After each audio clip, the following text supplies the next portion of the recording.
لا حول ولا قوت الا باللہ، نہیں ہے طاقت نیکیاں کرنے کی اور نہ ہمت ہے گناہوں سے بچنے کی مگر اس کی توفیق سے. یعنی آپ سرنڈر کر دیتے ہیں کہ اے اللہ تیری توفیق ہے. یہ اسم اعظم ہے، لا حول ولا قوت الا باللہ. اس میں اللہ کا ذکر بھی ہے، اللہ کے سامنے عاجزی کا اظہار بھی ہے، اللہ کی تعریف بھی ہے. اور دوسرے نمبر پہ میں ساتھ پڑھتا ہوں اللہم صلی علی محمد وعلی آل محمد، درود شریف.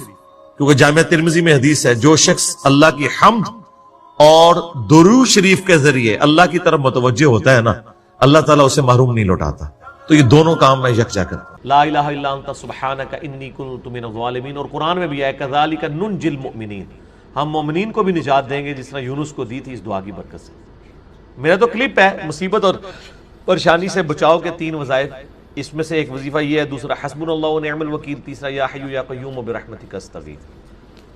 صبح و شام کے اذکار جو ہیں وہ اگر فرض نماز سے پہلے کر لیے جائیں تو فجر کا وقت داخل ہونے کے بعد صبح کے اذکار کر سکتے ہیں آپ. ٹھیک ہے. ٹھیک ہے جی، ختم سحری کے فوراً بعد چاہے فجر پڑی ہو، کیوں؟ وہ صبح کے اذکار ہیں. ٹھیک. اور شام کے اذکار، چونکہ شام کے اذکار ہیں، آپ غروب آفتاب سے پہلے کر لیں، سب سے افضل وقت وہ ہے. ورنہ آپ مغرب کے بعد کر لیں، افضل وقت یہ ہے کہ مغرب سے پہلے کریں. شام کے اذکار ہیں وہ رات کے نہیں ہیں، مغرب میں تو رات شروع ہو جاتی ہے. فی النار. اعوذ باللہ السمیع العلیم من الشیطان الرجیم من ہمزہ ونفخہ ونفثہ. بسم اللہ الرحمن الرحیم. رب اشرح لی صدری ویسر لی امری واحلل عقدۃ من لسانی یفقہوا قولی. بسم اللہ الرحمن الرحیم. ان اللہ وملائکتہ یصلون علی النبی یا ایہا الذین آمنوا صلوا علیہ وسلموا تسلیما. اللہم صلی علی محمد وعلی آل محمد کما صلیت علی ابراہیم وعلی آل ابراہیم انک حمید مجید. اللہم بارک علی محمد وعلی آل محمد کما بارکت علی ابراہیم وعلی آل ابراہیم انک حمید مجید. اللہم ربنا آتنا فی الدنیا حسنہ وفی الآخرۃ حسنۃ وقنا عذاب النار. ربنا آتنا من لدنک رحمہ وہیئ لنا من امرنا رشدا. لا الہ الا انت سبحانک انی کنت من الظالمین. حسبنا اللہ ونعم الوکیل. یا حی یا قیوم برحمتک استغیث ولا حول ولا قوت الا باللہ العلی العظیم. آمین. سورۃ الانبیاء سورت نمبر 21 سے سٹارٹ کریں گے. آج پارہ نمبر 17 کا بھی آغاز ہو رہا ہے اور پہلی سورت سورۃ الانبیاء ہے. قرآن حکیم میں اس کا نمبر 21 ہے اور یہ مکی صورتوں میں سے ایک سورت ہے. اور مکی صورتوں کا جو اسلوب ہے وہ عقیدہ توحید سے متعلق ہے، فکر آخرت سے متعلق ہے.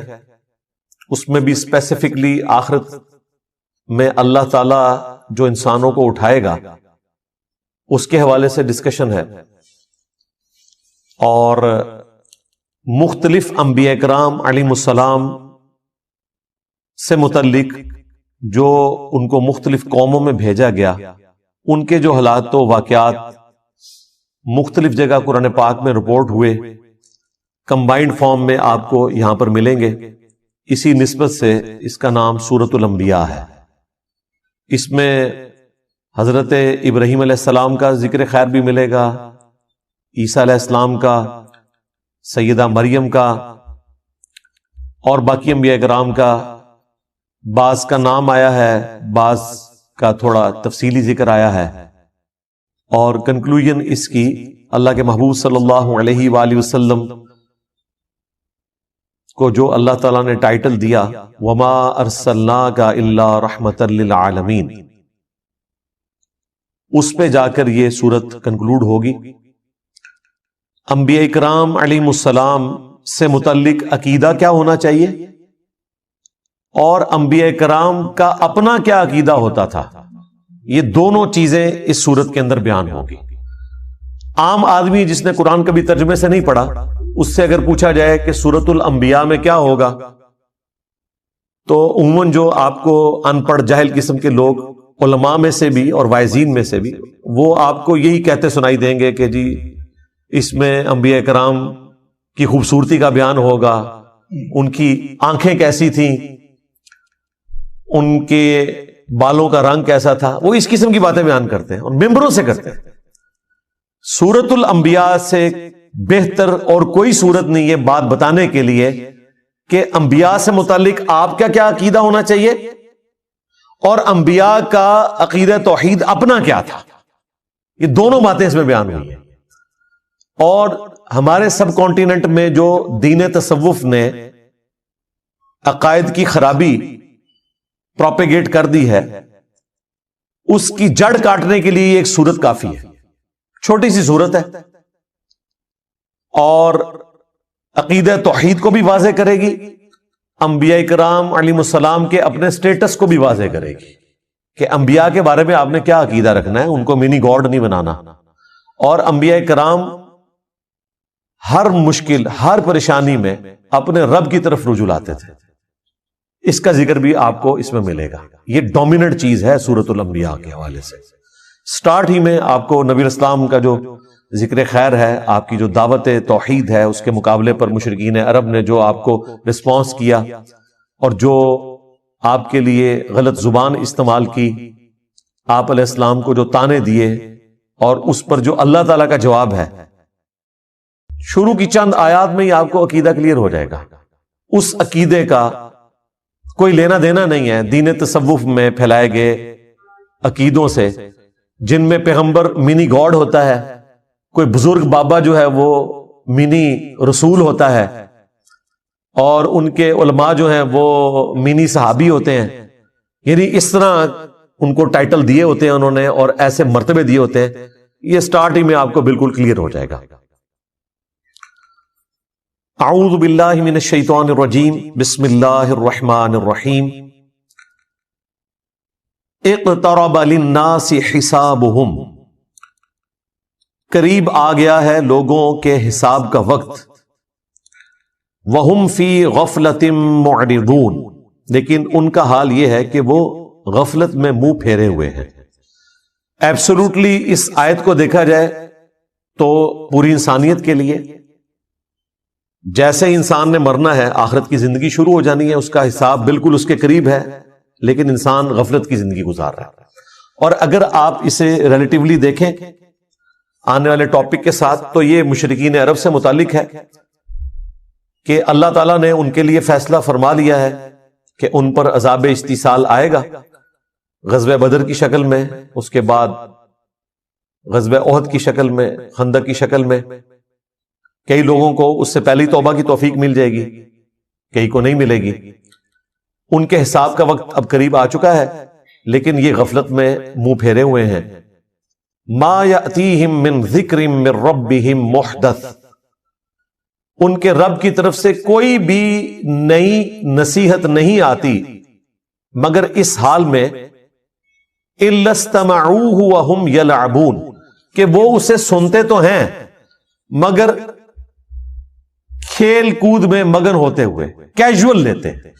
سورۃ الفرقان میں ہے نا کہ اللہ کے نیک بندوں کی نشانی یہ ہے کہ وہ اندھے اور بہرے بن کر اللہ کی آیات پر نہیں گرتے، غور و تفکر کرتے ہیں۔ اللہ تعالیٰ کی طرف سے پیغام آیا، اسے سیریس لینے کی ضرورت ہے، بجائے اس کے کہ اسے سیریس لیں وہ کہتے تھے یہ اگلے لوگوں کی کہانی ہے۔ اور پہلے بھی ہم نے اتنی باتیں سنی، کوئی عذاب نہیں آیا۔ اگر یہ نبی واقعی سچا ہے اور یہ کہتا ہے کہ مرنے کے بعد زندہ کیا جائے گا، تو بڑا آسان سا ٹیسٹ ہے، ہمارے باپ باپ کو زندہ کر دے، ہمارے سامنے لے آئے، ہم اس پہ ایمان لے آئیں گے۔ تو بھائی اگر یہ سب کچھ ہو جائے تو پھر آپ کون سا ایمان لے کر آئے؟ ایمان کا تو مطلب ہی ہے غیب میں دیکھ کر ماننا۔ ان الذین یخشون ربہم بالغیب لہم مغفرۃ واجر کبیر، جو اپنے رب سے بغیر دیکھے ڈرتے ہیں ان کے لیے مغفرت اور بڑا اجر ہے۔ دیکھ کر تو سب نے مان لینا ہے۔ تو اللہ تعالیٰ فرما رہا ہے ان کے پاس کوئی بھی نصیحت آتی ہے، قرآن کی کوئی بھی صورت نازل ہوتی ہے، آیات نازل ہوتی ہیں، تو وہ اسے کیجول لیتے ہیں، اس حال میں سنتے ہیں کہ وہ کھیل میں مگن ہے۔ آج مسلمانوں کا بھی یہی حال ہے۔ مسلمان تو خیر اس سے بھی پیچھے چلے گئے، وہ کم از کم سن لیتے تھے، یہ تو سننے سے بھی قاصر ہے. عربی آتی نہیں ہے، ترجمہ سنتے نہیں ہیں. لاہیۃ قلوبہم، ان کے دل غافل ہو چکے ہیں. وَأَسَرُّ النَّجْوَى، اور یہ آپس میں سرگوشیاں کرتے ہیں. الذین ظلموا، جو کہ ظالم لوگ ہیں، اور کہتے کیا ہیں؟ هل هذا الا بشر مثلکم، یہ تو نہیں مگر تمہارے جیسا ہی ایک انسان. یعنی نبی اسلام کے بارے میں وہ کہتے ہیں یہ تمہارے جیسے ہی ایک انسان ہے، اس نے جو دعوی پیغمبری کیا ہے اس میں اور ہم میں کوئی فرق نہیں. نعوذ باللہ. افتأتون السحر وانتم تبصرون، کیا تم پیروی کرو گے اس جادو کی جس کو تم اپنی آنکھوں سے دیکھ رہے ہو کہ یہ جادو کر رہا ہے، اس میں کوئی حقیقت نہیں ہے، تو آنکھوں سے دیکھنے کے باوجود تم اس سحر کی پیروی کرنا شروع کر دو گے. وَلِعَوْذُ بِاللَّهِ تَعَالَى. یہ نبی اسلام کے لیے وہ غلط کلمات استعمال کرتے تھے. اس کے بعد بھی کافی ساری چیزیں آئیں گی، لیکن اس میں غور طرف بات یہ ہے کہ ان کی بات سچ ہے لیکن اس کا اینگل انہوں نے غلط دیا ہوا ہے. یہ بات تو سچ ہے کہ نبی اسلام بھی انسان ہی تھے.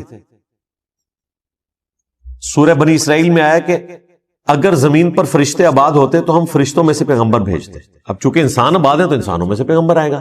بات سچ ہے، لیکن بظاہر تو یہ ہماری طرح کے انسان ہیں، اس میں کوئی شک نہیں ہے. سب سے بڑا فرق اس حوالے سے جو وہ ایمفسائز نہیں کرتے تھے وہ یہ تھا کہ ان پر اللہ کی طرف سے وحی آتی ہے، اور وہ ایسا کلام لے کر آئے ہیں عربیوں میں کہ عربی بھی ششدر رہ گئے قرآن کے اس اعجاز کو دیکھ کر. اسی وجہ سے جو لوگ حق سے غافل تھے انہوں نے یہ کہنا شروع کر دیا گویا کہ نبی اسلام جادو کر دیتے ہیں لوگوں کے اوپر. جو بھی سنتا ہے وہ آپ پر ایمان لے آتا ہے اگر وہ سلیم الفطرت ہوا. اگر بےایمانی پہ اترا ہوا ہے تو اس کے لیے قرآن میں کوئی ہدایت نہیں. سیدھی سی بات ہے. قرآن میں ہدایت اس کے لیے جو واقعی ہدایت قبول کرنا چاہے. صحیح مسلم میں جو دماد نامی ایک عامل کا ذکر ملتا ہے، اردو میں ہم زماد کہتے ہیں، عربی میں دماد ضاد کے ساتھ. وہ جھاڑ پھونک کا کام کرتا تھا.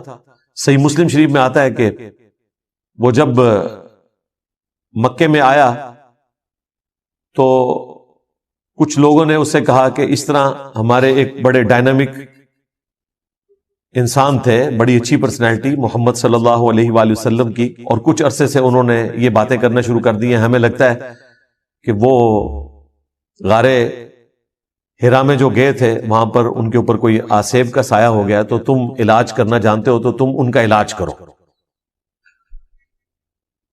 کوئی جادو ہو گیا ان کے اوپر یا آسیب آ گیا. صحیح مسلم کے الفاظ ہیں کہ وہ نبی اسلام کے پاس آیا تو اس نے کہا کہ اے محمد اگر آپ چاہیں تو میں آپ کا علاج کر سکتا ہوں. آپ بتائیں کہ آپ کیا دعوت رکھتے ہیں، میں آپ کی بات سننا چاہتا ہوں تاکہ میں جج کروں. تو نبی اسلام نے ابھی قرآن تلاوت نہیں کیا، آپ نے صرف خطبے کے سٹارٹ کے الفاظ اس کے سامنے تلاوت کیے. ان الحمد للہ نحمده ونستعینه ونستغفره ونعوذ باللہ من شرور انفسنا ومن سیئات اعمالنا. یہ خطبہ جو میں سٹارٹ میں پڑھتا ہوں. اس نے کہا کہ ایک دفعہ مجھے دوبارہ سنائیں. دوبارہ سنا تو اس نے کہا میں گواہی دیتا ہوں کہ آپ اللہ کے رسول ہیں. یہ کلام ایسا کلام ہے ہی نہیں ہے. ابھی قرآن نہیں پڑھا تھا، صرف خطبے کے الفاظ. اور ظاہر اس میں تو دعوت تھی نا، آپ نے گاڈ اورینٹڈ ہونا ہے. ساحروں کی گفتگو اس قسم کی تو نہیں ہوتی، شاعروں کی گفتگو اس قسم کی تو نہیں ہوتی. وہ تو خوابوں کی دنیا میں رہتے ہیں، وہ تو عشق مجازی کا شکار ہوئے رہتے ہیں. یہ تو گاڈ اورینٹڈ چیز، اور وہ بھی اتنی پروفیشن کے ساتھ وہ ایمان لے آیا. اب اس فیلڈ کے ایکسپرٹ نے اسلام قبول کر لیا. ہونا تو چاہیے تھا جن لوگوں نے بھیجا تھا وہ سارے بھی مسلمان ہوتے، کیونکہ جس بندے کے اوپر ان کا تکیہ تھا وہ ایمان لے آیا.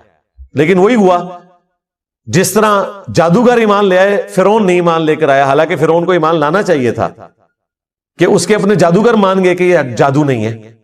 یہاں پر بھی کافروں کو مان لینا چاہیے تھا کہ زماد نے جب یہ بات کہہ دی تو پھر یقیناً نبی الاسلام ایک غیر معمولی انسان ہے. لیکن چونکہ وہ حق قبول نہیں کرنا چاہتے تھے، اللہ تعالیٰ نے ان کو ہدایت نہیں دی. تو پھر ان کے پاس بہانہ یہ ہوتا تھا کہ یہ جادو ہے، اگلے لوگوں کی کہانیاں ہیں. اب اس کے جواب میں نبی الاسلام نے اللہ کے حضور عرض کی، قال ربی یعلم القول فی السماء والارض. نبی الاسلام نے کہا کہ میرا رب خوب جانتا ہے جو بات کہی جاتی ہے آسمان میں اور زمین میں، وَهُوَ السَّمِيعُ الْعَلِيمُ، اور وہی سننے والا ہے، سب کچھ جاننے والا ہے. یعنی نبی الاسلام نے اپنے غم کی فریاد اپنے رب کے حضور رکھی اور مشرکین عرب سے کہا کہ یہ جو کچھ تم باتیں کر رہے ہو نا میرے بارے میں، میرا رب خوب جانتا ہے، اسے تو پتا ہے کہ میں اللہ کا پیغمبر ہوں، ہر چیز سے وہ واقف ہے. بل قالوا اضغاث احلام، بلکہ وہ یہ بھی کہنا شروع ہو گئے کہ یہ پریشان خواب ہیں. بل افتراہ، بلکہ یہ خود سے انہوں نے گھڑ لیا ہے. بل ہوا شاعر، نہیں بلکہ یہ شاعر ہے، خود بھی ایک بات کے اوپر قائم نہیں ہے. دیکھیں اگر کسی شخص کو یہ پتا چل گیا کہ یہ سامنے والا بندہ کیا ہے تو وہ بار بار اپنا بیان تو نہیں بدلتا. تم نے ساحر کہا، چیپٹر کلوز کرو، نہیں تسلی نہیں ہوئی کیونکہ جھوٹ کہا ہوا تھا نا. کسی کو یہ لولی پاپ دے دیا کہ ان کو خواب آتے رہتے ہیں، وہ یہ بیان کرتے ہیں. بعض جگہ پہ آیا کہ یہ اساطیر الاولین ہے، اگلے لوگوں کی کہانیاں بیان کرتے ہیں. اچھا، بعض لوگوں کو انہوں نے کہا کہ انہوں نے اللہ پر جھوٹ باندھ دیا، اور بعض کو کہا کہ یہ شاعر ہے. اب اتنے زیادہ بیانات، جادوگر، دیوانہ، اگلے لوگوں کی کہانیاں، پریشان خواب، جھوٹ گھاڑ لیا ہے، شاعر ہیں، مجنون ہیں. یعنی یہ 7 تو میں نے انگلیوں پہ آپ کو گنوا دی گالیاں جو وہ دیا کرتے تھے اپنے نظام میں. اب اس کے اگینسٹ نبی الاسلام کو نبوت ثابت کرنے کے لیے وہ ڈیمانڈ کیا رکھ رہے ہیں؟ فَلْيَأْتِنَا بِآیَةٍ كَمَا أُرْسِلَ الْأَوَّلُونَ. اگر واقعی یہ پیغمبر ہے نا تو یہ اس طرح کے معجزات کیوں نہیں لے کر آتا جو معجزات اگلے لوگوں کو، اگلے پیغمبروں کو دیے گئے تھے. یعنی یہ ہمیں خود ہی بتاتا ہے کہ موسیٰ علیہ السلام کے پاس عصا کا معجزہ تھا، وہ اژدہا بن جاتا تھا، عیسیٰ علیہ السلام مردوں کو زندہ کر دیتے تھے. تو اس قسم کا کوئی معجزہ یہ ہمیں بھی کر کے دکھائے، ہم مان لیں گے. اچھا، یہاں تک اگر بات دیکھی جائے تو لاجیکلی ان کی بات درست ہے کہ جو پیغمبر عوام کے سامنے اگلے انبیاء کے واقعات بیان کر کے اور ان کے معجزات بتا کر دعوی نبوت کر رہا ہے، تو اس کا منطقی نتیجہ یہ ہے کہ اس کے مخاطبین اس سے کہیں کہ اچھا یہ جو آپ بتا رہے ہیں آپ بھی کر کے بتائیں نا، تو ہم آپ پر ایمان لے آئیں گے. تو یہ ڈیمانڈ کوئی غلط نہیں تھی ان کی، لیکن اللہ کا فیصلہ کچھ اور تھا. اللہ تعالیٰ نے اس کے جواب میں کیا فرمایا؟ اس جگہ پر ہر جگہ جواب ڈیفرنٹ آئے گا. یہاں پر کیا جواب آیا؟ ما آمنت قبلہم من قریۃ اہلکناہا. ان سے پہلے جو بستیاں ہلاک کر دی گئیں ان کے رہنے والے بھی ایمان نہیں لے کر آئے تھے. افہم یؤمنون، تو کیا اب یہ لوگ ایمان لے آئیں گے؟ یعنی اللہ تعالیٰ نے اپنا ایک رول بتا دیا کہ اگلے انبیاء کے ماننے والوں کی ڈیمانڈ کے اوپر ہم نے منہ مانگے معجزات دکھائے، تو اس کا اینڈ رزلٹ یہی نکلا کہ ایمان وہ نہیں لے کر آئے. تو ان کے ساتھ بھی یہی ہونا ہے، اگر ہم نے ان کا منہ مانگا معجزہ دکھا دیا تو یہ ایمان نہیں لائیں گے. لیکن اس کے بعد رزلٹ کیا نکلے گا؟ وہ سورہ بنی اسرائیل میں اللہ تعالیٰ نے جب 9 معجزات کا ذکر کیا جو نبی الاسلام سے وہ ڈیمانڈ کرتے تھے، انہوں نے ایک پوری لسٹ ان کو پیش کی تھی کہ آپ آسمان پر چڑھ کر بتائیں، ہمارے سامنے چڑھیں اور ہمارے سامنے آپ کتاب لے کر اتریں، ہم مان لیں گے. آپ کا کوئی باغ ہو جس میں آپ نہریں رواں کر دیں، آپ کا سونے کا کوئی گھر ہو، اس قسم کی وہ ڈیمانڈ کرتے تھے. اس کے جواب میں اللہ تعالیٰ نے فرمایا کہ تم فرماؤ کہ میں بشر ہوں، رسول ہوں، میرا کام دعوت حق پیش کرنا ہے، یہ معجزات اللہ کے پاس ہے. اور پھر کئی جگہ پر قرآن پاک میں اس بات کا جواب اللہ تعالیٰ نے اس طریقے سے دیا کہ اگر ہم ان کو منہ مانگا معجزہ دکھا دیں گے پھر ان کے لیے وقت مقرر کر دیا جائے گا، پھر یہ توبہ نہیں کر سکتے، اگر ایمان نہیں لائیں گے تو ہلاک کر دیے جائیں گے، جس طرح کے اگلے لوگ ہلاک کر دیے گئے۔ سورۃ المائدہ کے اینڈ میں بھی آتا ہے نا، جب عیسی علیہ السلام کے ماننے والوں نے کہا نا کہ آپ آسمان سے ہمارے لیے کھانا نازل ہونے کی دعا کریں، تو عیسی علیہ السلام نے کیا کہا تھا کہ اگر تمہیں یہ منہ مانگا معجزہ دکھایا گیا اور یہ کھانا نازل ہوا اور پھر جس نے انکار کیا پھر اللہ تعالیٰ کی طرف سے عذاب آئے گا۔ یہ اللہ تعالیٰ نے فرمایا کہ میری طرف سے اعلان ہے، ان کو سنا دو۔ تو یہ اللہ تعالیٰ کا قانون ہے کہ جب منہ مانگا معجزہ پورا کیا جائے، اس پر انکار آئے تو پھر اللہ تعالیٰ اس قوم کو ہلاک کر دیتا ہے۔ لہٰذا یہ اللہ تعالیٰ کی رحمت ہے کہ منہ مانگا معجزہ نہ دکھایا جائے۔ رہا یہ وسوسہ آنا کہ ہو سکتا ہے کہ وہ ایمان لے آئیں، تو بھائی پورا ٹریک ریکارڈ ہے، لوگ ایمان نہیں لے کر آئے۔ سورۃ الانعام میں، سورہ الحجر میں اللہ تعالیٰ نے فرمایا کہ اگر ہم ان کی آنکھوں کے سامنے آسمان سے قرآن کو نازل کرتے تختیوں کے اوپر اور یہ نازل ہوتا ہوا دیکھ لیتے اور اس لکھی ہوئی کتاب کو اپنے ہاتھوں سے چھو بھی لیتے، تب بھی انہوں نے یہ کہنا تھا کہ ہماری آنکھوں پر جادو کر دیا گیا۔ یعنی دل بے ایمان تھے اجتا ڈھیر۔ آپ یہ نہ سمجھے کہ اگر ان کی وہ ڈیمانڈ پوری کی جاتی تو انہوں نے مان لینا تھا، بالکل نہیں ماننا تھا۔ کیا جادوگروں کے ایمان لانے کے بعد فرعون نے مان لیا تھا کہ میرے ایکسپرٹس نے ڈکلیئر کر دیا ہے کہ یہ جادو نہیں ہے، یہ پیغمبر ہے؟ نہیں مانا۔ تو یہ اللہ کی رحمت ہے، منہ مانگا معجزہ نہ دکھانا۔ اگر منہ مانگا معجزہ دکھا دیا جائے تو پھر اللہ تعالیٰ کا عذاب آ جاتا ہے اور پھر وہ عذاب ٹلتا نہیں ہے۔ اگر کوئی اس وقت توبہ بھی کرے اس کی توبہ قبول نہیں ہے۔ یہی بات اللہ تعالیٰ نے یہاں کی۔ کیا ان سے پہلے لوگ جن کو ہم نے ہلاک کیا، ان قوموں کو، وہ ایمان لے آئے تھے جو یہ ایمان لے آئیں گے؟ اب اس سے یہ بھی پتا چل گیا کہ نبی علیہ السلام کو اللہ تعالیٰ نے کافروں کو دکھانے کی خاطر اس قسم کا کوئی معجزہ نہیں دیا جو کافر ڈیمانڈ کیا کرتے تھے۔ لہذا یہ دعویٰ کرنا کہ عبد القادر جیلانی نے مردہ زندہ کیا اور اس میں یہ رنگ بھرنا کہ چونکہ حضرت عیسیٰ علیہ السلام نے مردہ زندہ کیا تھا تو اس امت کے اولیاء جو ہیں وہ بنی اسرائیل کے پیغمبروں کی طرح ہیں، یہ کوئی آیت حدیث نہیں ہے، یہ ایک آپ سمجھ لیں قرآن و حدیث سے ڈڈکٹ ہوئی ہے بات، اور وہ صرف علماء کے لیے نہیں ہے، یہ پوری امت ہی نبیوں والا کام کر رہی ہے۔ کنتم خیر امت اخرجت للناس تأمرون بالمعروف وتنہون عن المنکر۔ یہ پوری امت ختم نبوت کی برکت سے نبیوں والا کام کر رہی ہے۔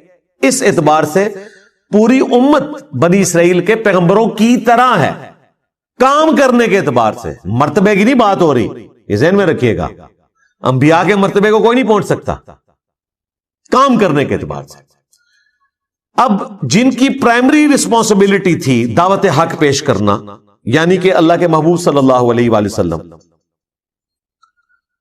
ان کے مخالفین جو تانا دیا کرتے تھے، اس تانے کو ختم کرنے کے لیے بھی اللہ تعالیٰ نے نبی علیہ السلام کو عصا کا معجزہ یا مردہ زندہ کرنے کا معجزہ نہیں دیا۔ تو عبد القادر جیلانی تو شاہی کوئی نہیں، یہ ساری سٹوریاں کہانیاں بنائی ہوئی ہیں۔ پھر عبد القادر جیلانی کو بھی جسٹیفائی کرنے کے لیے نبی علیہ السلام سے متعلق بھی ایک جھوٹا واقعہ مشہور کر دیا کہ ایک صحابی کے بچے نے جو ہے وہ دوسرے بچے کو ذبح کیا، اور پھر نبی علیہ السلام کی دعوت کو جابر بن عبداللہ کی طرف منسوب ایک توبہ توبہ توبہ۔ قرآن تو بالکل اور بات کر رہا ہے۔ پھر ہمارے جو خادم رضوی صاحب تھے وہ کہتے ہیں کہ ممتاز قادری جو ہے وہ اپنی ایمبولینس سے باہر نکل آیا اور قبر پہ گئے تو 2 تلواریں اٹھائے باہر نکل آیا، اور جیسے ہی پولیس والے قریب آئے تو ڈر کے پھر دوبارہ لیٹ گیا۔ یہ میں کہہ رہا ہوں پوری دنیا نو بریلوی کر لو یار، اس طرح کا منظر دکھا کے، سب جھوٹ ہے، اس طرح نہیں ہو سکتا بھائی۔ اگر نبی علیہ السلام کو وہ معجزات نہیں دیے گئے نا تو باقیوں کو تو دینے کی ضرورت ہی نہیں ہے نا۔ باقیوں کو منوانا تو نہیں ہوتا، اللہ نے منوانا صرف پیغمبر کو ہوتا ہے۔ پیغمبر کے بعد کرامت کا کانسیپٹ یہ ہے کہ اللہ تعالیٰ کسی پہ کرم کرتا ہے. کوئی کر کے نہیں کچھ دکھا سکتا, یہ ذہن میں رکھیے گا کہ میں یہ کرنے لگا ہوں یا میں یہ کر سکتا ہوں. یہ صرف نبی کہہ سکتا ہے, وہ بھی اتنا جتنا اللہ اس کو بتائے, کیونکہ نبی کو منوانا ہوتا ہے, غیر نبی کو تو نہیں منوانا ہوتا. تو نبی علیہ السلام کے بارے میں کافر اتنی بڑی بڑی باتیں کر رہے ہیں اور اس کی کنکلوژن اس اعتبار سے کر رہے ہیں کہ اچھا تو واقعی اگر نبی ہے نا, تو شاعر نہیں ہے, تجھے پریشان خواب نہیں آتے, تو نے اللہ پر جھوٹ نہیں باندھا, تو اگلے لوگوں کی کہانیاں بیان نہیں کرتا, تو جادوگر نہیں ہے, تو مجنون نہیں ہے, تو ٹھیک ہے جو تو نے خود معجزات بیان کیے نا ان میں سے کوئی ایک معجزہ کر کے دکھا تھا. نہیں, سورۃ الانعام میں اللہ تعالیٰ نے فرمایا اے نبی ہم نے تو معجزہ نہیں دکھانا جو یہ ڈیمانڈ کر رہے ہیں. تم سے ہو سکے تو زمین میں کوئی سرنگ تلاش کر لو یا آسمان پہ سیڑھی لگا دو اور کوئی معجزہ لے آؤ, اور اے نبی جاہلوں میں نہ ہو. اتنے سخت الفاظ ہیں. یہ قرآن ہے بھائی, یہ کتابوں کا خدا ہے, یہ بابوں کا خدا نہیں ہے, یہ بابوں کا پیغمبر نہیں ہے, یہ بابوں کا دین نہیں ہے, یہ کتابوں کا دین ہے جو واقعی صحیح بات اللہ تعالیٰ کی طرف سے انسانیت کو پہنچائی گئی ہے. تو کلیئر کٹ اللہ تعالیٰ نے فرمایا کہ چونکہ اگلے لوگ ایمان نہیں لے کر آئے تھے, یہ بھی نہیں لائیں گے, لہٰذا ان کے لیے یہ ہے کہ انہیں ڈھیل دی جائے اور منہ مانگا معجزہ نہ دکھایا جائے. سورۃ الانبیاء کی 6 آیات پوری ہوئی ہیں اور مسلمانوں کی اکثریت کا عقیدہ اس کا جنازہ نکل گیا کہ اس عقیدے کا کوئی لینا دینا نہیں ہے قرآن و سنت کے عقائد کے ساتھ. سورۃ الانبیاء یہ پڑھ کے بتا دیتے تو انہیں پتا چل جاتا کہ انبیاء کا کیا سٹیٹس ہے. اس کے جواب میں اگر یہ قرآن کی آیات آدھی پڑھی جائیں اور ان سے پوچھا جائے کہ بتاؤ پھر اللہ نے کیا جواب دیا ہوگا, تو یہ تو آپ کو یہی بتائیں گے کہ اللہ تعالیٰ نے پھر معجزات دے دیے ہوں گے. تو ایسا نہیں ہوا. سورۃ العنکبوت میں اللہ تعالیٰ نے فرمایا کہ اے نبی اس قرآن کے نزول سے پہلے نہ تو آپ کتاب میں سے کچھ پڑھ سکتے تھے نہ اپنے دائیں ہاتھ سے کچھ لکھ سکتے تھے, ورنہ یہ چیز کافروں کو شک میں مبتلا کر دیتی کہ یہ کتاب آپ نے خود لکھ لی ہے. کیا ان کے لیے کافی نہیں ہے کہ اللہ تعالیٰ کی آیات صبح و شام ان پر تلاوت کی جاتی ہیں؟ یہ معجزہ ہے. تو دعوی نبوت والا معجزہ نبی علیہ السلام کا قرآن ہے, جس طرح کہ عیسیٰ علیہ السلام کا مردوں کو زندہ کرنا اور موسیٰ علیہ السلام کا لاٹھی کو پھینک کر اژدہا بنانا اور اسے ہاتھ لگانا اور دوبارہ اس کا لاٹھی بننا. اس طریقے پہ نبی علیہ السلام کا معجزہ یہ قرآن ہے. یہ سورۃ العنکبوت میں اور کئی سورتوں میں ذکر ہوا, اور نبی علیہ السلام نے تو بالکل کھول کر اس کو مزید بیان کیا. بخاری مسلم میں حدیث ہے اللہ تعالیٰ نے ہر نبی کو کوئی نہ کوئی معجزہ دیا تھا. یہ معجزہ تو ہم ویسے علم الکلام میں استعمال کرتے ہیں, قرآن و سنت میں اس کے لیے ٹرم آتی ہے آیتن. یہاں پر بھی دیکھ لیں فَلْيَأْتِنَا بِآیَةٍ, نشانی. معجزہ عقل کو عاجز کر دینے والی چیز, فزیکل فینامنا آف نیچر کو توڑنے والی چیز, اس لیے ہم یہ معجزہ کی ٹرم استعمال کرتے ہیں. ویسے اس کے لیے ٹرم ہے آیا, نشانی. تو اللہ تبارک و تعالی نے نبی علیہ السلام کو قرآن کا معجزہ دیا. بخاری مسلم میں اس حدیث میں آتا ہے کہ ہر نبی کو معجزہ دیا, مجھے اللہ تعالیٰ نے وحی کا معجزہ دیا ہے. میں اللہ سے امید کرتا ہوں قیامت کے دن سب سے زیادہ متبعین میری امت سے ہوں گے, کیونکہ اللہ تعالیٰ نے مجھے ایک یونیک معجزہ دیا ہے, وحی کا معجزہ. اور وہ بخاری مسلم میں آتا ہے کہ جنتیوں کا نصف امت محمدیہ سے ہے صلی اللہ علیہ وآلہ وسلم, کیونکہ معجزہ سب سے بڑا ہے. لاجیکلی اس سے بیسٹ کوئی آپشن ہو نہیں سکتا تھا. ختم نبوت کے بعد اگر انسانی ہسٹری نے ہزاروں سال تک چلنا ہے اور کسی پیغمبر نے نہیں آنا, اور اس آخری پیغمبر نے قیامت تک کے لیے پیغمبر ہونا ہے, تو اس کا لازمی نتیجہ ہے کہ اس کا معجزہ بھی پھر قیامت تک زندہ رہے. یہ ختم نبوت کا تقاضا تھا, اور وہی اللہ نے کیا کہ اس کتاب کو محفوظ کر دیا.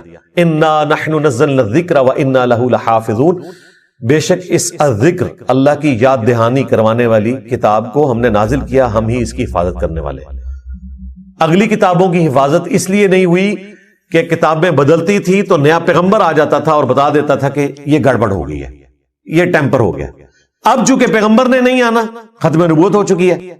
اب بھی اگر کتاب بدل جاتی تو ہم سارے جنتی ہو جاتے ہیں. ہمارے پاس سب سے بڑا بہانہ آ جاتا کہ یا اللہ ہمارے پاس تو پیغمبر بھی کوئی نہیں, اور پیغمبر جو کتاب چھوڑ کر گئے تھے وہ تبدیل ہوگی, ہم کہاں سے ہدایت حاصل کرتے ہیں.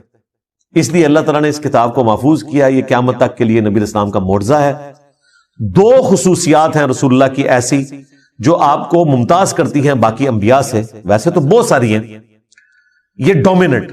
ایک آپ علیہ السلام کا معجزہ کتاب کی شکل میں ہے, اگلے انبیاء والا معجزہ نہیں ہے. ویسے آپ کے معجزات بخاری مسلم میں رپورٹ ہوئے, کبھی مبارک انگلیوں سے پانی کے چشمے جاری ہوئے, لیکن وہ صرف صحابہ کے اندر ان کے ایمان میں اضافے کے لیے. یہ کبھی نہیں ہوا کہ آپ نے کافروں کو کہا ہو کہ یہ دیکھو میں اپنی انگلیوں سے پانی کے چشمے جاری کرنے لگا ہوں. میں آپ کو دعوے سے کہتا ہوں کہ یہ اتنا بڑا معجزہ تھا کہ شاید چند لوگوں کی قسمت بدل جاتی, لیکن اللہ نے کہا کہ ان کی مرضی کا میں نے معجزہ بتانا ہے, ان کے سامنے نہیں ہوگا. ہاں, یہ جتنے معجزات آئے ہیں یہ مسلمانوں کے سامنے ہوئے ہیں. مسلم شریف میں آیا کہ 2 درخت اپنی جڑوں سے اکھڑے نبی علیہ السلام کے اشارہ کرنے پہ, اور وہ مل گئے. نبی علیہ السلام رفع حاجت کے لیے اس کے پیچھے گئے اور پھر دوبارہ سے وہ اپنی جگہ پر چلے گئے. صحیح بخاری میں آیا کہ عبداللہ ابن مسعود کہتے ہیں ہم حضور کے ساتھ بعض اوقات کھانا کھاتے تھے تو لقمے میں سے اللہ کی تسبیح کی آواز آتی تھی. اسی طریقے سے صحیح بخاری میں آیا نبی علیہ السلام کو ملنے کے لیے صحابہ آئے, آپ نے ان کو ایک لاٹھی دی جو ٹارچ کی طرح روشن ہو گئی, اور جب وہ ایسی پگڈنڈی پر پہنچے جہاں سے راستہ مختلف تھا تو اس کے پھر 2 حصے ہو گئے, آدھی روشنی ان کے ساتھ چل پڑی, آدھی ان کے ساتھ. تو اس طرح کے معجزات نبی السلام کی مبارک زندگی میں صحابہ کے ساتھ بھی ہوئے ہیں, لیکن وہ صحابہ کی کرامت نہیں ہے, نبی السلام کا معجزہ ہے. صحیح بخاری میں آیا کہ ایک صحابی جن کو کافروں نے قید کر دیا تھا, ان کے لیے انگوروں کا ایک خوشہ آ گیا اور وہ کھا رہے تھے, اور جن لوگوں نے قید کیا وہ ایک دم پریشان ہو گئے. اللہ تعالیٰ کی طرف سے غیبی مدد آئی. صحیح بخاری میں آتا ہے ایک صحابی کو جب بے دردی سے شہید کیا گیا, ان کی لاش کی حفاظت کے لیے بہت زیادہ بھیڑیں آ گئیں, مکھیاں, شاید کی مکھیاں یا دوسری, اور ان کی لاش کی بے حرمتی نہیں ہونے دی. دوسری طرف حضرت حمزہ کی لاش کی بے حرمتی ہوگی. تو اللہ تعالیٰ جب چاہتا ہے اس طرح کی چیزیں دکھاتا ہے. نبی الاسلام کی مبارک زندگی میں جو صحابہ کرام کے ساتھ اس قسم کے واقعات ہیں نا, وہ نبی الاسلام کے معجزات ہیں. آپ کے دنیا سے جانے کے بعد صرف معجزہ یا کرامت یہ ہے کہ کوئی شخص دعا کرے اور اللہ تعالیٰ اس کی دعا قبول کر لے, اور وہ بھی فزیکل فینومینا کے اندر اندر. یہ ذہن میں رکھیے گا. جس طرح دلائل النبوہ امام بیہقی کی کتاب میں آتا ہے کہ انس ابن مالک کے کسان نے کہا کہ اس دفعہ بارشیں نہیں ہوئی ہیں, لگتا ہے کہ ہم قحط کا شکار ہوں گے. تو انہوں نے اپنی زمین میں کھڑے ہو کر دعا کی, اور تھوڑی دیر بعد جب واپس آئے تو کسان سے کہا کہ چیک کرو بارش ہوئی ہے کہ نہیں. تو وہ گیا تو بارش شروع ہوگی صرف ان کی زمین کے اوپر. تو یہ فزیکل فینومینا آف نیچر ہے نا, بارش ہونا فزیکل فینومینا ہے. صرف دعا قبول ہوئی کہ اللہ تعالیٰ نے بادل بھیج دیے. تو کر کے دکھانا اس طرح کی کوئی کرامت نہیں. یہ تخت بلقیس کا واقعہ بھی ہم بھی اسے سمجھانے کے لیے کبھی کبھار کرامت کہہ دیتے ہیں, ایکچولی وہ کرامت کوئی نہیں ہے, وہ تو دعویٰ ہے. وہ اسی طریقے سے ہے جس طرح میں دعویٰ کروں کہ میں آپ کو بلٹ ٹرین میں 1 گھنٹے کے اندر اندر یہاں سے کراچی بھجوا سکتا ہوں اگر بلٹ ٹرین ہو, اور میں اسے پورا کر دوں. تو ظاہر ہے یہ ایک فزیکل علم ہے. ہاں, بغیر کسی ریسورس کے, بغیر کسی علم کے کوئی شخص خامخواہ دعویٰ کرتا رہے تو وہ پاسبل نہیں ہے. کرامت اور معجزہ دعویٰ کر کے نہیں ہوتا. معجزہ تو کسی حد میں ہو سکتا ہے کہ جہاں اللہ تعالیٰ اجازت دے نبی کو, اور وہ بھی جتنی اجازت دے. موسیٰ علیہ السلام کو صرف یہ پتا تھا کہ اس لاٹھی نے اژدہا بننا ہے, یہ نہیں پتا تھا کہ لاٹھی میں پانی میں ماروں تو راستہ بن جائے گا. وہ عین اس وقت وہی آئی تو پتا چلا کہ اچھا یہ کام بھی یہ لاٹھی کر سکتی ہے. اور پہلی دفعہ جب یہ ہوا تھا موسیٰ علیہ السلام تو ڈر کے خود بھاگ گئے تھے, قرآن میں آتا ہے. خود تو انہوں نے کیا نہیں تھا, ورنہ بھاگتے تو نا. تو معجزہ بھی صرف اس حد تک ہے کہ اللہ تبارک و تعالیٰ کسی نبی کو دے اور اسے اجازت دے, تب, ادروائز خود سے کوئی نہیں کر کے دکھا سکتا. تو نبی علیہ السلام کے جتنے فزیکل فینومینا آف نیچر کو توڑنے والے معجزات ہیں یہ سب کے سب مسلمانوں سے متعلق ہے. ایک نشانی ایسی ہے جو بالکل سٹارٹ میں آئی, وہ چاند کا 2 ٹکڑے ہونا تھا. That's all. باقی جتنے فزیکل فینومینا آف نیچر کو توڑنے والے معجزات ہیں وہ صحابہ کرام کے درمیان ہیں. آپ کی دعا کی برکت سے 10 بندوں کا کھانا 300 بندوں نے کھا لیا اور اتنا ہی رہا, بخاری مسلم میں آتا ہے. یہ بس صحابہ کرام میں رہا, کافروں کے لیے نہیں. تو نبی اسلام کی 2 خصوصیات کیا ہیں؟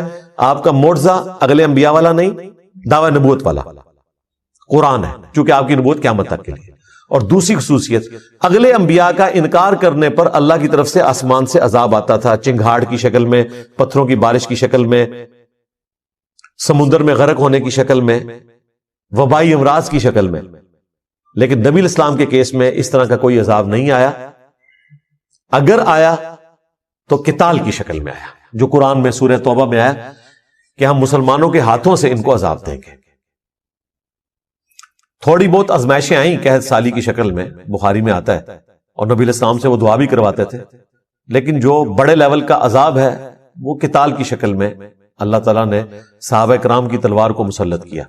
یعنی قرآن اور قتال یہ نبی الاسلام کی 2 خصوصیات ہیں ایکویلنٹ ٹو اگلے انبیاء کے. وہاں پر اللہ کی طرف سے عذاب استحصال آتا تھا اور فزیکل فینومینا آف نیچر کو توڑنے والے معجزات دیے جاتے تھے. نبی الاسلام کو عذاب استحصال قتال کی شکل میں دیا گیا مخالفین کے اوپر, اور قرآن کی شکل میں قیامت تک کے لیے معجزہ دیا گیا. آج عیسیٰ علیہ السلام کا معجزہ کوئی دکھا نہیں سکتا, نہ اس کی کوئی ویڈیو موجود ہے. موسیٰ علیہ السلام کے معجزے کی ویڈیو موجود نہیں ہے. ہم ان معجزات کو برحق سمجھتے ہیں قرآن کے کہنے کے اوپر. دکھا ہم بھی کوئی نہیں سکتے, لیکن قرآن وہ معجزہ ہے جو ہم دکھا سکتے ہیں, جو اس زمانے میں شاعروں کے لیے چیلنج بن گیا. آج سائنس کے اعتبار سے معجزہ ہے کہ کئی ایک ڈسکوریز جو 20ویں صدی میں آ کر ہوئی ہیں, ان کا ذکر اس زمانے میں اس کتاب میں موجود ہونا, اس کا جواب صرف یہ ہو سکتا ہے کہ یہ کریٹر آف دی یونیورس کی طرف سے کتاب بھیجی گئی ہے, اور کوئی جواب نہیں ہو سکتا. ابھی تو اس کے اندر جو میتھمیٹیکل چیزیں ہیں وہ ہمارے ایک بھائی نے اگلے دن ہائی لائٹ کی ہیں, میں نے ان سے پھر فون پہ بھی بات کی. وہ ایک ایتھیسٹ کے ساتھ گفتگو کر رہے تھے, صرف سورۃ الکوثر کے اوپر انہوں نے کئی ایک اس کی میتھمیٹیکل جو آرڈر ہیں ڈسکور کیے ہیں. ایک تو اس کے اندر جو پیغام چھپا ہے وہ تو اپنی جگہ, جو میتھمیٹیکل آرڈر موجود ہے الفابیٹس کا وہ اتنا یونیک ہے, اور وہ کہتا ہے میں نے تو پورے قرآن کے اوپر اس حوالے سے ورکنگ کی ہوئی ہے.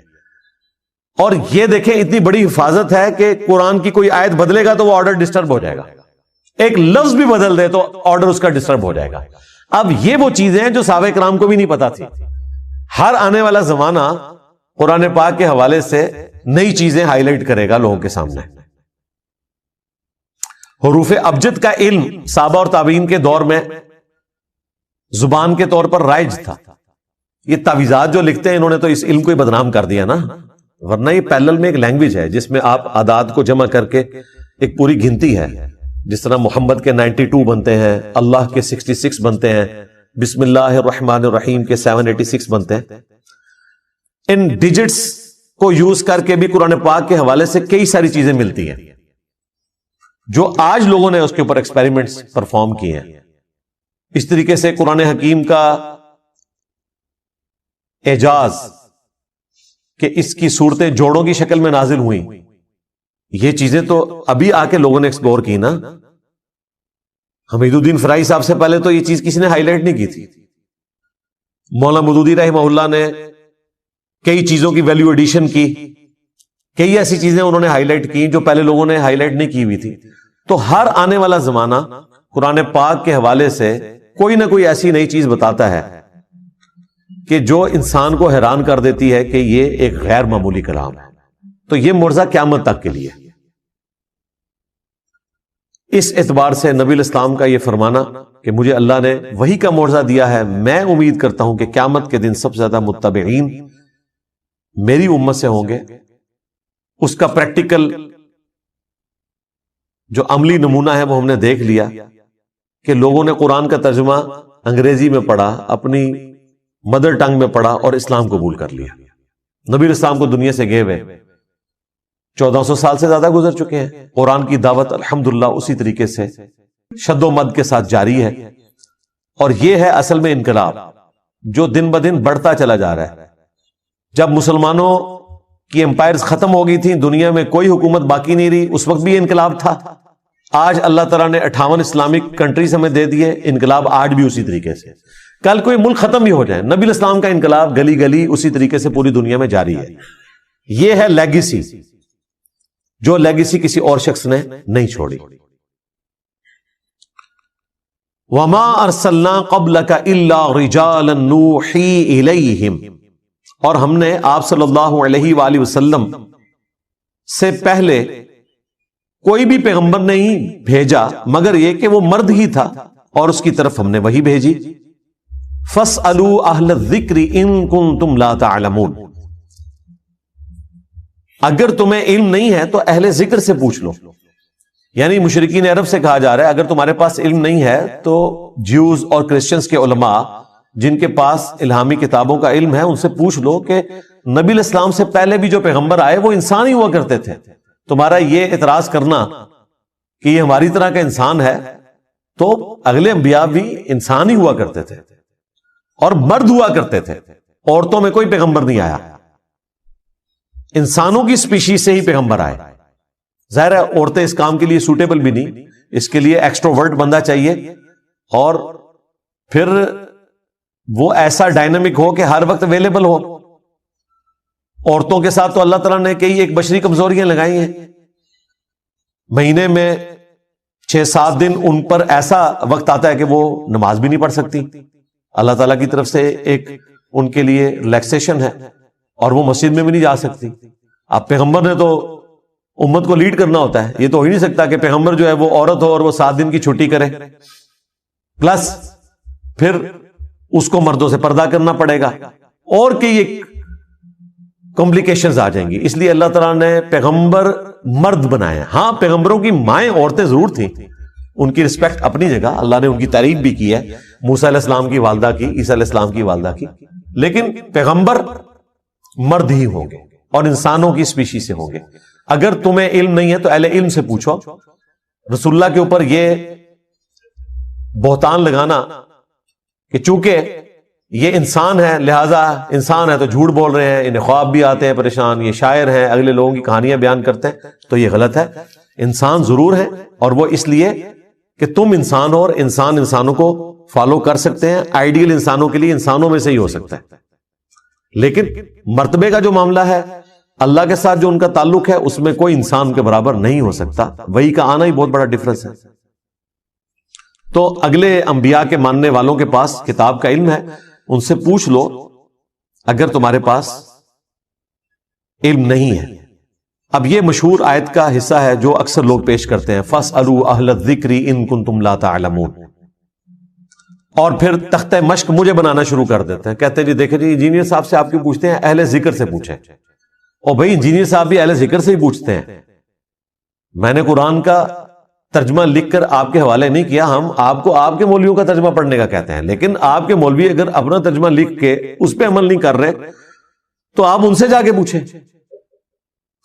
اور ترجمے کی حد تک تو ٹھیک ہے، تفسیر میں 1000 کے قریب آیات قرآن پاک کی سائنٹیفک فیکٹس اور فزیکل فینومینا آف نیچر کے اوپر ہیں، اور مولوی کو تو سائنس کی الف بے بھی نہیں آتی، مولوی تو آپ کو بتا رہے ہیں زمین ساکن ہے اور اس کو قرآن سے ثابت کر رہے ہیں، یعنی قرآن کو جھوٹا ثابت کرنے کی کوشش کر رہے ہیں۔ قرآن جو زمین ساکن کہتا ہے تو اس سے مراد یہ ہے کہ اس کو رہنے کے قابل بچھونا بنایا ہے۔ کل فی فلک یسبحون، یہ نہیں ان کو نظر آتا کہ تمام اجرام فلکی جو ہے وہ اس کائنات میں تیر رہے ہیں، گھوم بھی رہے ہیں اور ریوالو بھی کر رہے ہیں، روٹیٹ بھی کر رہے ہیں، ریوالو بھی کر رہے ہیں اپنے محور کے گرد بھی اور دوسرے آبجیکٹس کے گرد۔ اب تو کہکشاؤں کا بھی پتہ چلا ہے کہ وہ بھی پوری کہکشائیں بھی گھوم رہی ہیں، وہ بھی اپنی ٹریولنگ کے اوپر ہیں۔ تو ہمارے علماء کا تو یہ حال ہے، تو اہل ذکر اس فیلڈ کے ایکسپرٹ ہوں گے۔ اگر ایمبریولوجی کا کوئی مسئلہ آئے گا تو آپ اس فیلڈ کے بندے سے پوچھیں گے، جیولوجی کا مسئلہ آئے گا اس فیلڈ کے بندے سے پوچھیں گے۔ تو اہل ذکر سے مراد علماء نہیں ہے، اس فیلڈ کے ایکسپرٹ ہیں۔ ایون علماء بھی ان سے ہی سیکھ کر آپ کو بیان کر رہے ہوتے ہیں۔ سورج گرہن اور چاند گرہن کا قرآن و سنت میں تو صرف ذکر ملتا ہے، اس کی ریزن تو نہیں بتائی گئی۔ یہ تو سائنس نے ہمیں بتایا نا کہ جب چاند سورج اور زمین کے درمیان آ جاتا ہے اور سورج کی روشنی زمین تک نہیں پہنچتی تو سورج کو گرہن لگ جاتا ہے۔ یہ قرآن و سنت میں تو نہیں لکھا ہوا تھا، وہ تو نشانی کے طور پر بیان ہوا ہے۔ اب یہ بات جب ہم بیان کرتے ہیں تو سائنٹسٹ کی ڈسکوری ہے، انہوں نے ہر چیز فلما کے بھی بتا دی، اور اس کے بعد جتنا کچھ ہوا وہ تو ایک الگ سے ٹاپک ہے۔ کس طریقے سے آئنسٹائن نے اپنی آفس کی چیئر پہ بیٹھ کے جو میتھمیٹیکل ایکویشنز ڈرائیو کی، آج 100 سال کے بعد فزیکلی ہمیں وہ چیزیں پتہ چل رہی ہیں جو اس بندے نے اس وقت کائنات میں اللہ تعالیٰ کی ہینڈ رائٹنگ یعنی میتھمیٹکس کے ذریعے کیا کچھ دریافت کر لیا تھا، دیکھا نہیں تھا، پریڈکٹ کر دیا تھا کہ ایسا ہوگا۔ تو یہ اللہ تعالیٰ نے اپنا علم اپنے بندوں کو سکھایا ہے۔ تو اہل ذکر فزکس کی فیلڈ کے اندر آئنسٹائن، نیوٹن، یہ لوگ ہیں، اسٹیفن ہاکنگ، یہ لوگ ہیں۔ وہاں کوئی مفتی اعظم سعودیہ یا مفتی اعظم پاکستان تو نہیں ہوگا۔ تو اہل ذکر ہر جگہ موجود ہے۔ اس میں پھر وہ اپنے اماموں کو بھی داخل کرنا شروع کر دیتے ہیں کہ جی اماموں سے پوچھیں گے، جائیں جی پوچھ لیں، اماموں کو واٹس ایپ کریں اور ان سے پوچھیں کہ ویڈیو کیمرہ حلال ہے یا حرام۔ تو امام تو پہلے آپ سے پوچھیں گے کہ ویڈیو کیمرہ ہوتا کیا ہے، انہیں تو یہ پہلے بتانا پڑے گا۔ جن کو ہم بتا رہے ہیں کہ یہ ہوتا ہے انہوں نے ہمیں مسئلہ کہاں سے بتانا ہے؟ ہم ان کے کسی فوت شدہ امام سے واٹس ایپ کے ذریعے اگر رابطہ کرنے میں کامیاب ہو جائیں اور اس سے پوچھیں کہ کینگرو حلال ہے یا حرام، تو وہ تو ہم سے یہ پوچھے گا بھی کینگرو کسے کہتے ہیں؟ تو جس نے ہم سے پوچھنا ہے تو پھر ہم ہی کیوں نہ بتا دیں؟ تو یہ اجتہاد کا دروازہ قیامت تک کے لیے کھلا ہوا ہے۔ اماموں سے آپ نے یہ پوچھنا ہے کہ اللہ رسول نے کیا بتایا صلی اللہ علیہ وآلہ وسلم۔ ان سے یہ نہیں پوچھنا کہ آپ کا خیال کیا ہے، اپنا خیال صرف وہ اس حد تک دے سکتے ہیں جہاں قرآن و سنت میں کوئی واضح گائیڈ لائنز نہیں ہیں، اور وہ بھی ان کے زمانے سے متعلق۔ آج کے زمانے سے متعلق جو چیزیں ہیں وہ آج کے لوگ آپ کو بتائیں گے۔ یار جب فقہ حنفی کے علماء یہ لکھیں کہ آپ نے روزے کی حالت میں زیادہ پھیل کے نہیں بیٹھنا، سمٹ کے بیٹھنا ہے، ورنہ استنجا کرتے ہوئے پانی معدے تک پہنچ جائے گا اور روزے کے ٹوٹ جانے کا خدشہ ہے، تو آپ کے بزرگوں کا علم غیب بھی فارغ، ان کا علم سائنس بھی فارغ، کہ انہیں پتہ ہی نہیں ہے کہ بھئی کیا استنجا کرنے سے معدے تک پانی پہنچ سکتا ہے؟ یہ تو پتہ نہیں کتنے ہارس پاور کی موٹر لگائیں تو معدے تک پانی تب بھی نہ پہنچ پائے، کتنے کمپلیکس راستوں سے یہ سارا معاملہ ہوتا ہے۔ آج تو ہمارے چھوٹے بچے کو بھی بایولوجی کی برکت سے یہ سب کچھ پتا ہے، اور بزرگ کیا لکھتے رہے خود سے ہی، یہ خود ہم نے بابا جانی سے سنا ہے کہ جی پانی اگر آپ کھڑے ہو کر پیئیں گے تو پانی ڈائریکٹ جا کے مثانے پہ اٹیک کرتا ہے، مثانے پہ گرتا ہے، اس کی وجہ سے قطروں کی بیماری شروع ہو جاتی ہے۔ پانی بھائی کسی صورت مثانے تک ڈائریکٹ پہنچ ہی نہیں سکتا، پتہ نہیں بیچارہ کن کن راستوں سے گزر کے وہاں تک پہنچتا ہے۔ ان کا علم غیب بھی فارغ، علم سائنس بھی فارغ، سب جھوٹ بولتے رہے۔ اب یہ کہتے ہیں یہ فَاسْأَلُوا أَهْلَ الذِّكْرِ إِن كُنتُمْ لَا تَعْلَمُونَ۔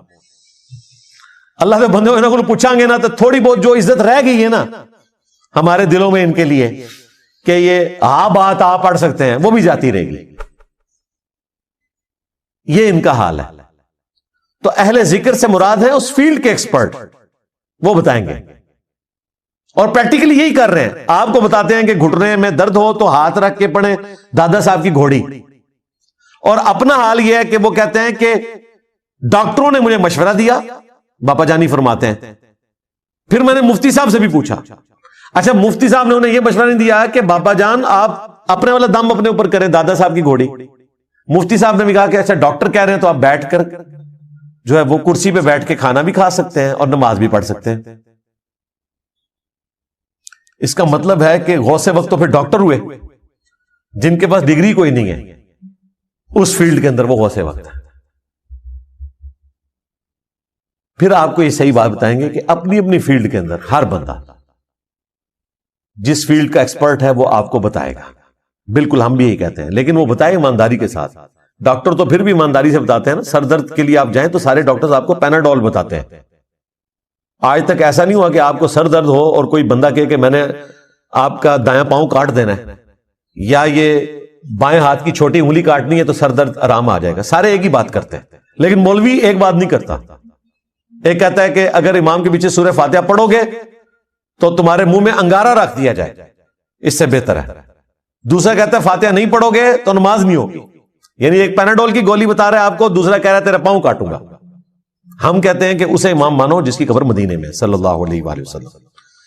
تو اہل ذکر سے مراد اہل علم ہے, بشرطے کہ وہ قرآن و سنت کی روشنی میں آپ کو بات بتائیں اور وہ بات سٹرونگ بھی ہو. رہا اجتہاد تو اس میں آپ کے پاس اللہ تعالیٰ نے یہ ایک خوبصورتی والا معاملہ امت کے لیے رکھا ہے کہ جو رائے آپ کو بہتر لگے آپ عمل کر سکتے ہیں, اس کے اوپر آپ کے اوپر کوئی گرفت نہیں ہوگی. وَمَا جَعَلْنَاهُمْ جَسَدًا لَا يَأْكُلُونَ الطَّعَامَ, اور ہم نے ان انبیاء کے جسم ایسے نہیں بنائے تھے کہ وہ کھانا نہ کھاتے ہوں. وَمَا كَانُوا خَالِدِينَ, اور نہ ہم نے ان کو ایسا بنایا تھا کہ وہ ہمیشہ دنیا میں رہتے. لو جی, یہ 8ویں آیت آئی ہے اور عقیدہ بالکل کنکلوڈ ہو گیا. اللہ تعالیٰ فرما رہا ہے کہ کوئی نبی ہم نے ایسا نہیں بنایا کہ جس کا جسم کھانے کا محتاج نہ ہو, اور کوئی نبی ایسا نہیں بنایا کہ جو دنیا میں ہمیشہ زندہ رہے. اگر انبیاء کا یہ